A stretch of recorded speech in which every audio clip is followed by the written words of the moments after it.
Et on part en balade sur la Loire toute proche avec Erwan de Queyros. Breton, il s'est installé à Rochecorbon pour monter son magasin d'épices, de sel et de poivre. Sa manière à lui de renouer avec la vieille tradition de la remontée du sel. L'histoire démarre avec en fait une aventure un petit peu hasardeuse. Je suis parti au Cameroun après mes études pour quelques mois en vue de m'occuper d'une plantation de poivre. J'y suis resté plusieurs années, j'y suis resté 4 ans et demi. Et j'ai été fasciné, intéressé par la culture du poivrier. Là, vous avez un héron cendré. Donc l'histoire a commencé un petit peu comme ça, et de retour en France, j'ai cherché à faire connaître ce poivre auprès de certains restaurateurs, et il a reçu vraiment un superbe accueil. Et ensuite, on a développé la gamme terre exotique en gardant un peu ces mêmes principes, c'est-à-dire qu'on achète à différents producteurs à travers le monde, et on présente aux épiceries fines et aux restaurateurs.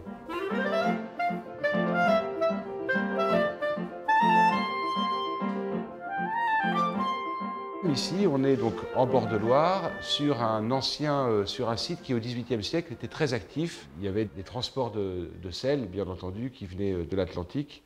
Et on peut imaginer, mais ça on peut l'imaginer, je n'ai pas de certitude aujourd'hui, qu'il y avait dans ces bateaux, en plus du vin et du sel, certainement quelques épices qui remontaient vers la capitale.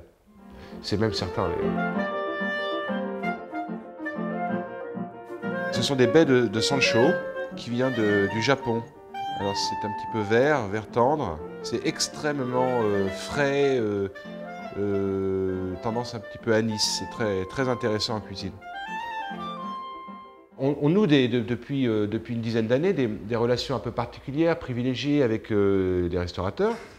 On connaît bien, on travaille bien avec Hervé Dussault. Merci de votre présence. Qui est un restaurateur connu de la maison Barrier à Tours. Il passe pour ce qu'on appelle une rencontre culinaire. Donc c'est une rencontre un peu informelle où le chef vient et selon son inspiration nous parle de son métier, nous parle de sa manière de faire tel ou tel, de ses petits trucs aussi de chef. Et en fait, c'est pas véritablement un cours de cuisine, c'est une rencontre culinaire. C'est assaisonné, Julien? Non. Vous utilisez du sucre de palme, par exemple? Non, pas. Non.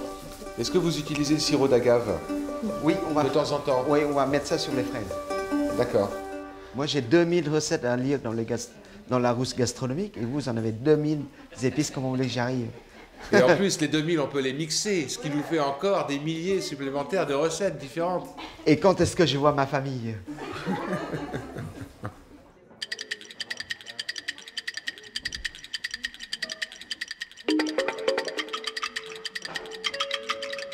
Donc là, je suis votre conseil, là.